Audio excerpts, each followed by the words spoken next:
My best friend, can you show me the last time I was truly happy? Yes, of course. Here is the last time you were happy.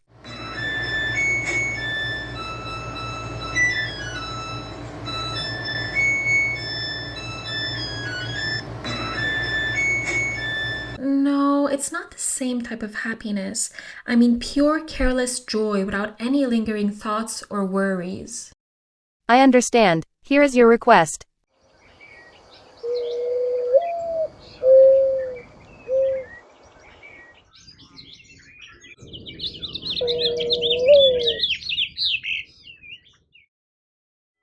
Animated movies, bright colored toys, Santa Claus, the Tooth Fairy. It's truly a magical world full of saturated colors that one day disappears.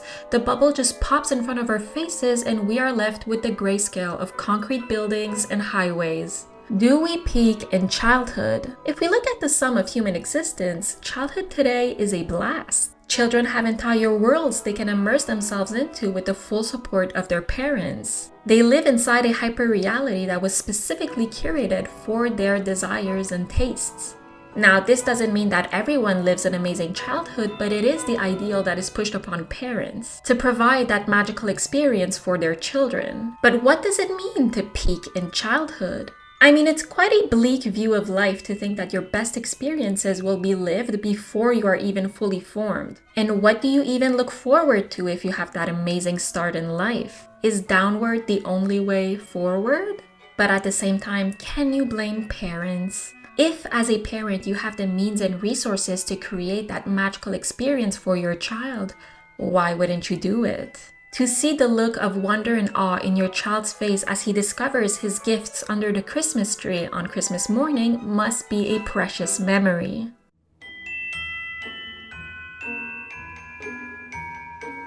In 1960, the French historian Philippe Ariès published a book called Centuries of Childhood, in which he makes a bold claim. In medieval society, the idea of childhood did not exist. Now, you can imagine the plethora of historians who refuted his claim. What do you mean? Children did not behave like children in the past? The thing is, that's not exactly what he said. There was a mistranslation of the French word sentiment. Ariès did not say that the idea of childhood did not exist. He said that the feeling of childhood did not exist, which is not exactly the same thing. He argues that childhood was not seen as a distinctive category until the 17th century. According to him, medieval children were socialized as small adults who shared the same traditions, games, and clothes as grown-ups. Basically, there was less of a distance between a child and an adult. Now, I don't know how much I can agree with this statement. One of his arguments is to look at family portraits from the 17th century and analyze the way in which the children are dressed. For example, in this painting, the children are dressed as mini adults. This would reflect the way that they were seen in society. Well, Mr. Ariès, I don't know if you've ever thought of the fact that people dress differently for special portraits. Technically, children today also dress as small adults for special occasions. It doesn't mean that we treat them as such. However, Ariès does bring up some interesting points. He describes that there was a different culture of childhood prior to the 17th century. During the Middle Ages in Western Europe, the emphasis was not much on education, but rather on apprenticeship. From the onset of puberty at around 12 years old, children were sent off to live at a master's house and were cut off from their family. They were given a room and necessities but earned no money. The apprenticeship could last from 2 to 7 years, in which the person would learn the basics of his profession, whether it be stonemason, carpenter, domestic servant, etc. Now, prior to the apprenticeship, a large amount of freedom was granted to children. Socialization happened out in the open, in the streets. Children would hang outside without parental supervision. From the moment they no longer needed the physical help of their mothers and nannies, they would join the social life of the broader community. They also spent time with adults outside the family since they weren't always segregated to school or family spaces. Privacy and solitude were almost non-existent for these children. Ariès argues that the gradual emergence of elementary schools designed for mass education in the 17th century created a new culture focused on the curation of childhood. These schools were attended by children between the age of 7 and 12. I just want to mention that this situation was very specific to Western Europe. The concept of an elementary school has existed in different regions throughout history. For example, the Kutab was a school attended by children in the Islamic world since the 9th century. During the time of the Enlightenment, thinkers such as Rousseau described childhood as a brief period of sanctuary before the hardships of adulthood. Why rob these innocents of the joys which pass so quickly? Why fill with bitterness the fleeting early days of childhood, days which will no more return for them than for you? Nice words coming from someone who sent his 5 children to an orphanage.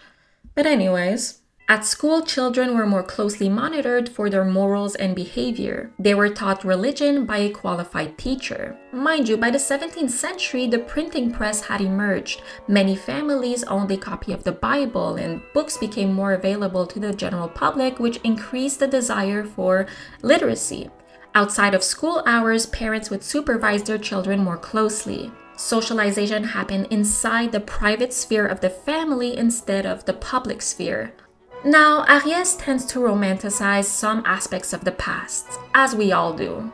Schools are restrictive, disciplinary, and a means of surveillance. Ever heard that one before? Children are no longer free to explore the wilderness of life on their own terms. Well, of course, the wilderness of the Middle Ages was a much harsher reality in which infant mortality was much higher. In fact, Ariès argues that nuclear family bonds of love and concern did not exist prior to the 17th century because children died too often for their parents to become attached. He cites Montaigne, who lived in 16th century France and who lost 5 of his 6 children. Here is one of his alleged remarks. I have lost 2 or 3 children in their infancy, not without regret, but without great sorrow. As a response to Ariès, the historian Nicolas Orme wrote a book called Medieval Children. Orme concluded that medieval children were ourselves 500 or 1,000 years ago, and that their parents genuinely cherished and grieved for their children, similar to modern parents. I personally believe that parents have always cared deeply for their children. Ever since prehistoric times, parents have buried their children with love and care, adding jewelry and ornaments in their burial. 9,000 years ago, an 8-year-old girl was buried with this intricate necklace in what is now Jordan. In Denmark, 6,000 years ago, a young woman was laid to rest beside a baby placed upon a swan's wing. Look at this ceramic wreath. Someone painstakingly shaped and painted each flower. Special tombstones have been made for small children. There's no doubt in my mind that these children were loved and cared for and that their parents grieved their loss. However, harsh circumstances could have forced some parents to develop a shell as a form of coping mechanism. This doesn't mean that infant death wasn't a tragedy and that parents did not feel sadness somewhere deep inside. Now, where does this leave us in this conversation about childhood? I think the point that Ariès was awkwardly trying to make was that the outer layer of social and cultural expectations regarding childhood has changed in the Western world. Not that children were fundamentally different in the past. In the medieval era, preparation for adulthood was prioritized, while after the 17th century, childhood became this fragile and innocent bubble that had to be protected at all costs, the Neverland of Peter Pan. Children, they stayed the same, but the environment in which they grew was different depending on the era, and they adapted to their specific circumstances. Now I want us to rewind, visit different places, and take a look at the children of the past. Maybe we will see ourselves in them.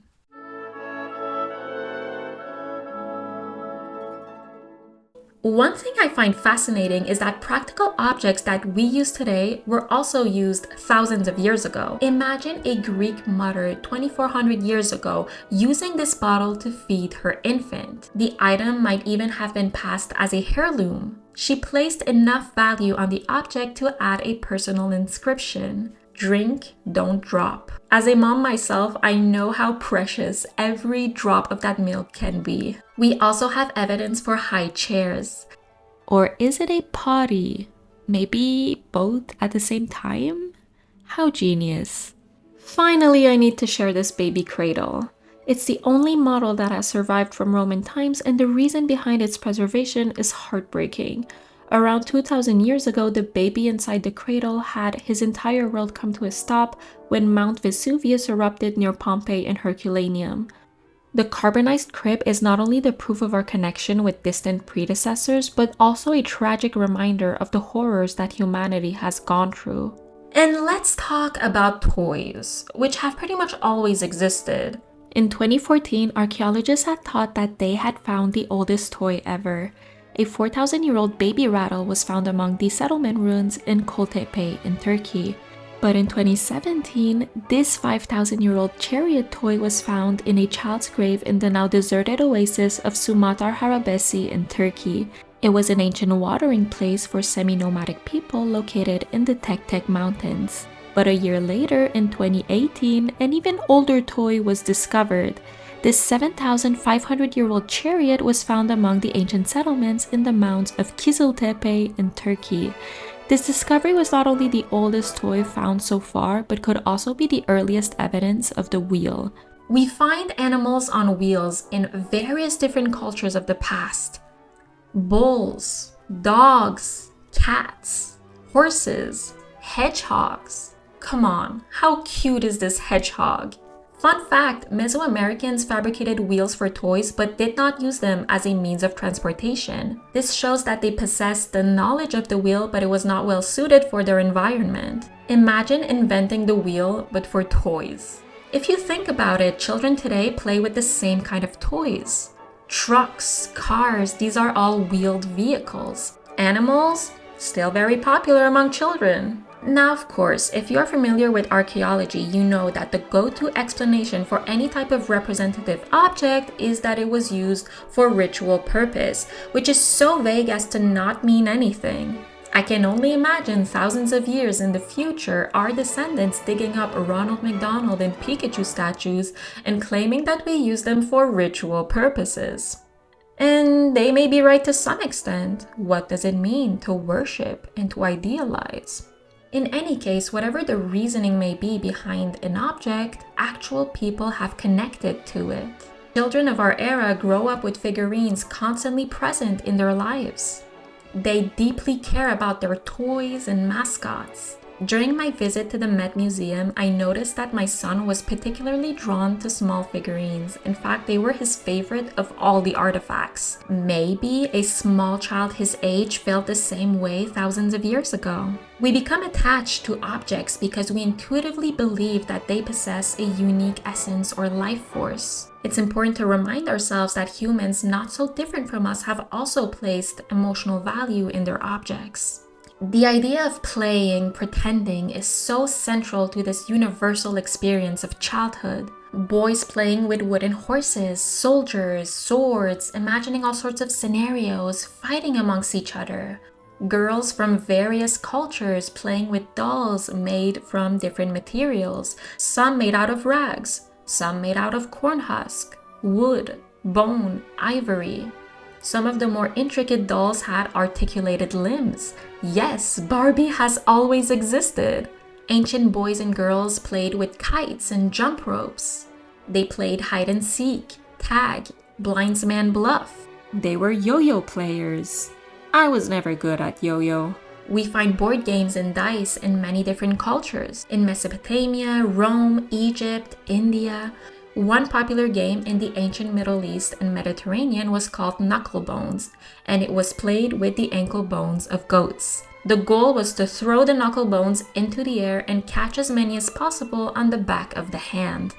Of course, children from richer families could afford better toys. However, poorer children use their imagination to create toys. A tree branch can become a sword. That is the power of a child's imagination. Something seemingly unimportant can become the greatest treasure. Children live in the realm of endless potential, while adults live in the realm of practicality. Adults have to materialize the path that they chose, while children can entertain a wide variety of paths that they could possibly take. You can pretend to be a gladiator, the next day a soldier, a merchant, and why not a baker? Whatever they see and find interesting, they try to imitate. The toy becomes the medium through which the child becomes whoever or whatever he wants. He can even embody animals. I know my son loves pretending to be a cow by mooing all the time. The doll can be dressed however you want. You can create fun scenarios for her, but on a subconscious level,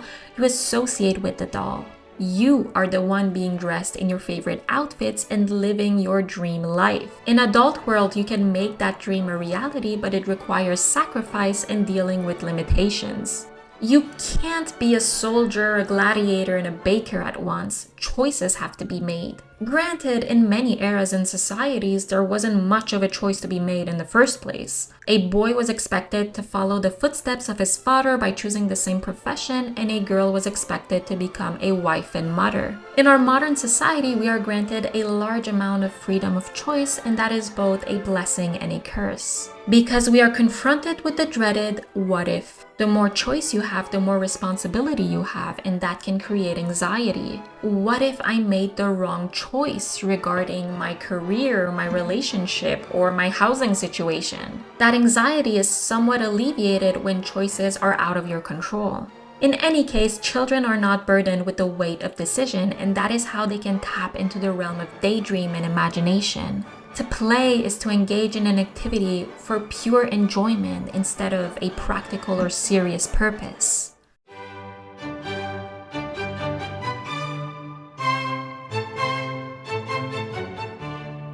In the ancient world of Sumer and Egypt, school was reserved to a select few. Only a limited number of people were trained to read and write in order to become a scribe. That profession was for the sons of royalty, nobility, rich merchants, and professionals. In some rare instances, the daughters of nobles were also trained to become a scribe. The training usually began before the age of 10 and could take a decade to complete. And homework is as old as civilization itself. 4,000 years ago in ancient Egypt, a boy received his spelling test back from his teacher. He failed. Yep, his failure is still available to us thousands of years later. We see the red marks left by his teacher. Red ink transcends time and space. Around the same time in Mesopotamia, a boy named Idin Sin was sent to a boarding school. He sent a letter to his mom, aka carved a clay tablet, with a little request. From year to year, the clothes of the young gentleman here become better. But you let my clothes get worse from year to year. Indeed, you persisted in making my clothes poorer and more scanty. At a time when in our house wool is used up like bread, you have made me poor clothes. The son of Arad Idinam, whose father is only an assistant of my father, has 2 new sets of clothes, while you fuss even about a single set of clothes for me. In spite of the fact that you bore me and his mother only adopted him. His mother loves him while you do not love me. Wow, Idin Sin, calm down. Did you really have to bring up your friend's adoption? That is low. In reality, Idin Sin is no different from a modern child or teenager. His self-value and self-worth is based on the appearance of being wealthy. That is why he is particularly concerned with the way his clothes look next to his friends. He uses all sorts of manipulative tactics to make his mom feel guilty for not making him new clothes. We've all gone through that. Now, we have to remember that acquiring clothes in the pre-industrial era was not as easy. You couldn't just buy a new t-shirt from Walmart. In this case, Idin Sin's mom made his clothes from scratch. She had to buy the wool, probably at the local market, then had to spin, weave, dye, and tailor it. A process that could take 3 months for regular clothes and up to a year for finer quality clothes, the type of clothes that Idin Sin wants. So yeah, he is asking a big favor from her because he wants to flex in front of his friends.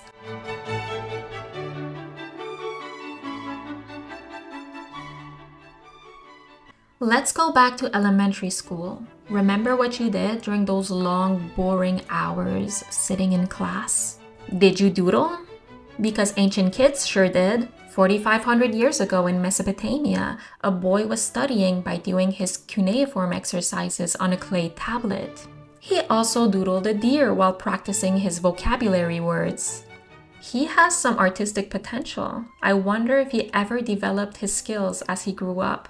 In ancient Rome, children watched gladiator games. Recently, archaeologists have uncovered ancient graffiti in Pompeii made by children, depicting scenes of gladiator battles and even fighting scenes against wild animals. Look at how they traced their small hands. Such a distinctly childlike thing to do.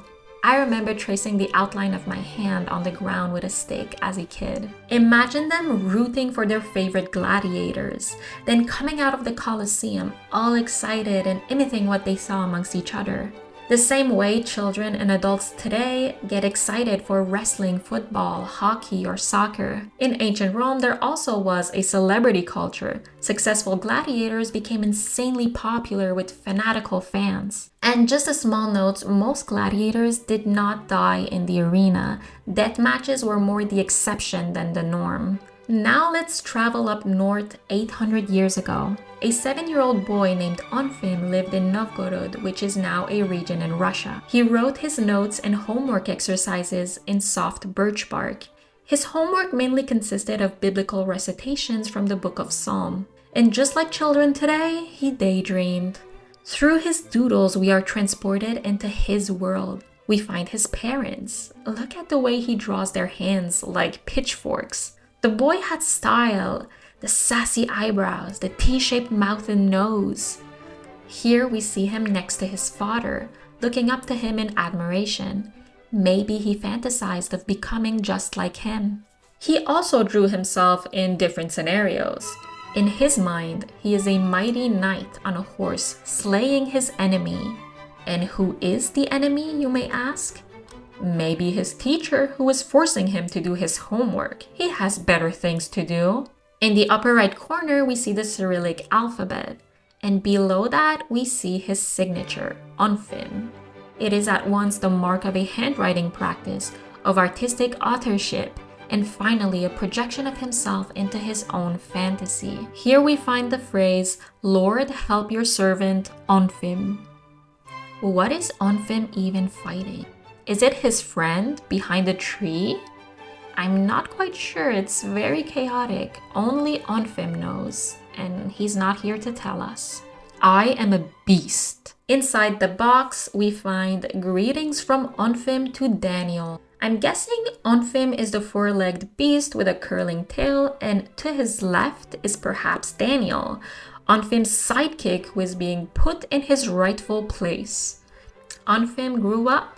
We may never know what happened to him, but we have his childhood innocence preserved for all time. And let's take a look at a 10-year-old boy from the Ottoman Empire. He is practicing his Arabic and Greek letters, writing nursery rhymes in Persian, and drawing some interesting figures, bearded men with turbans. Is he drawing caricatures of his tutor? It just so happens that this boy would conquer Constantinople at the age of 21. Mehmed II, or Mehmed the Conqueror, is his name. Here's an interesting fact about him. He was a stubborn child who refused to study, refused to do his homework until he was physically punished by his tutor. Since he was a prince and the future sultan of the Ottoman Empire, he had to be thoroughly educated, and his father made sure that it happened. The boy was also a genius. He was educated in 6 languages. We can imagine him defying his elders and his teachers absolutely fuming at him. There's always that one kid in class that causes trouble. And it just so happens that some of them throughout history have become conquerors. When he doodled, he thought of his baba, his horse, and the wise owl in the cage of his mother's apartment. It's these little details in his notebook that humanize him because it makes him relatable. A mighty emperor is a grand image, but a little kid doodling in his book out of spite against his teacher, that is something that is not too far from us. Since we're talking about doodles, here are mine from my childhood. I wanted to become an Olympic gymnast. Spoiler alert, that never happened, but I remember how inspired I was by looking at gymnastics on TV. Here I am teaching the alphabet to my brother as a 10-year-old kid. And I actually did become a teacher. I guess your childhood dream can come true in mysterious ways.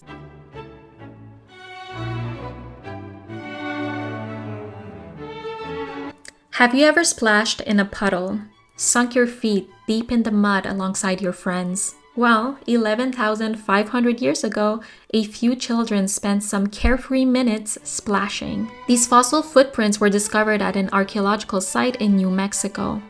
A small, fleeting moment that these children might have eventually forgotten as they entered adulthood, but which remains for us to contemplate thousands of years later. The world was a very different place back then. The puddles in question were formed in the deep footprints left by a now extinct giant sloth. Nothing terrifies me more than a giant sloth. 4,000 years ago, a footprint of a child was left on a brick located in the walls of the city of Ur, the ancient Mesopotamian city which is said to be the birthplace of Abraham. 2,000 years ago, in what is now France, a curious toddler saw a fresh red clay tile and stepped in it. In both cases, people have found the footprint important enough to preserve. And let's travel to what is now Norway 1200 years ago. A bored Viking child carves the outline of his foot on the deckboards of his ship. In all these cases, a seemingly innocuous moment, which took maximum a couple of seconds, is now the only trace of a person who lived. These children grew up to become adults and probably experienced a life full of intrigue and obstacles and lived many more interesting tales. And yet, only a snapshot of a brief, careless moment remains. This reminds me of my own handprint that I left at my dad's house. A few years ago, while I was visiting him, he asked me to place my hand on the fresh cement that he had just poured on the driveway. I was reluctant at first because I didn't want to ruin his work, but he told me that it would only add value to it. Now, my dad is far from being an emotional person, but that request touched me because it made me feel like a child again. What if your legacy is a simple carving or a footprint that you left somewhere which is now completely out of your memory?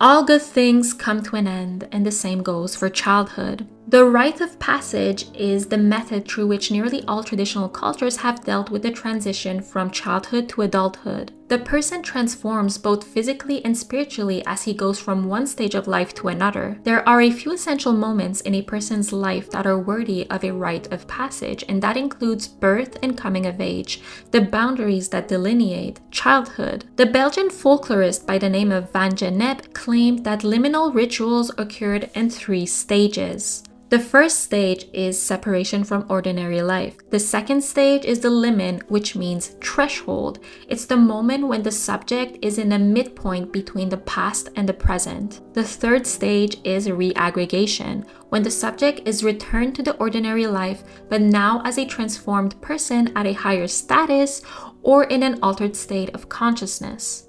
A rite of passage will make a person feel confident and secure because he not only has the approval of his community, but he also has gone through a transformative process that helps him build his identity. Gennep mentions that the stronger the communal bonds are in a given society, the more importance they will place on rites of passage because they serve to strengthen the sense of belonging and group affiliation. Ancient Roman girls sacrificed their doll to Diana during their coming-of-age ceremony or to Venus when preparing for marriage. On the eve of her wedding, the Roman girl would also dedicate her lunula, which is a moon-shaped amulet, to the goddess Venus. The lunula helped protect against evil forces, demons, sorcery, but especially against the evil eye. The evil eye is the envious gaze of others. If you think about it, a Roman girl sacrificing her doll to Diana or to Venus is not too different from a modern girl throwing away her Barbie. In both cases, the girl no longer needs the doll because she has become the doll. In a tragic twist of fate, the dolls that remain today were buried with their owner, meaning that the girl passed away before she ever entered adulthood. They remain as a symbol of eternal youth. Roman boys, on the other hand, had a special coming-of-age ceremony where they put aside their bulla, which was a protective amulet, and their toga praetexta, which had 2 purple stripes. The boy could now take up the white toga virilis, which was a symbol of manhood and the sign of Roman citizenship. This usually took place between the ages of 14 and 17, depending on his physical maturity and on his father's judgment. The rite of passage expresses itself in different ways in various cultures. It often reflects the requirements needed to participate in a given society. A harsher rite of passage could indicate that the living conditions in a given society are also more difficult. Let's explore a few rites of passage throughout history. Spartan men who finished their training at the agoge, which was a hyper-militaristic program, had to serve 1 year in the crypteia. During this rite of passage, the boy had to survive on his own in the wild with no footwear or shelter. They were given the task of patrolling the Helot population in the countryside. If we look at the Ottoman Empire, princes such as Mehmed lived inside the harem quarters during their childhood, a feminine space where they were surrounded by the influence of their mother and various other women. Once the prince was ready to transition into manhood, he would get circumcised in a massive festival that lasted many days, sometimes even more than a month. Once the boy had gone through this rite of passage, he could enter the world of men, which means that he could develop a stronger connection with his father, the Sultan, observe him dealing with administrative affairs, and learn about the responsibilities of rulership. The vision quest is the umbrella term given to a rite of passage in some Native American cultures. The boy had to fast for 4 days at a sacred site in nature, usually one that had been used for many generations. During this time, the person prayed and cried out to the spirits so that he can receive a vision that will provide him with his purpose in life, his role in his community, and how he can best serve his people. In China, the Guan Li is the Confucian coming-of-age ceremony where a boy would be given a special headwear only worn by adults called the fu tao. For girls, the first menstruation was a big milestone that usually indicated her entry into womanhood. Different cultures have created different rituals surrounding that moment. According to the anthropologist James George Fraser, the seclusion of girls at puberty is the most common cultural practice that we see across traditional societies. For example, if we look at Zulu tribes in South Africa, the moment a girl shows the first signs of puberty, she has to cover her head in a blanket and hide by the river until sunset. Afterwards, she has to stay in a hut for some time before coming back to society. Parda is the religious and cultural practice of gender partition that is observed among some Muslim and Hindu communities. A woman after puberty or after marriage is kept separate from non-relative males. Veiling is usually practiced after a girl reaches puberty, not only in Muslim societies, but it was also a practice in ancient Greece and ancient Mesopotamia. In fact, Fraser believed that the ancient Greek myth of Danae, who was kept by her father in seclusion but was later impregnated by Zeus, was related to girls' puberty rites. In ancient Rome and medieval Europe, a girl was veiled after marriage.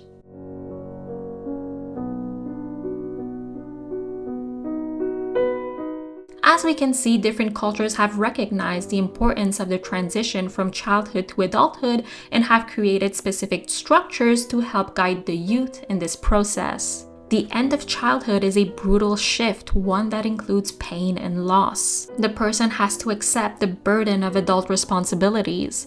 Playtime is over. In the modern West, rites of passage aren't as important. I guess the closest equivalent would be prom, but it still doesn't hold the same symbolic value. 18 years old is the golden age of adulthood, yet very few who reach that stage feel like actual adults. It's quite a scary moment when you realize that you have to make major life decisions and you feel ill-equipped to make them.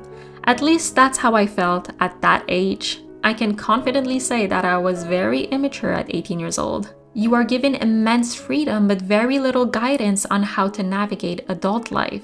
The line between childhood and adulthood is very blurry. In fact, we have a whole other cultural category of adolescence, which makes things even more complex. But if we return to this idea of childhood, I think it has become very clear that the essence of childhood has remained throughout history. People have recognized childhood as a very distinctive phase that was different from adulthood. And despite different traditions, different rituals, and different expectations, we do have some points in common with our distant ancestors and will probably have some similarities with our descendants. At the end of the day, kids have always been kids and will always remain kids.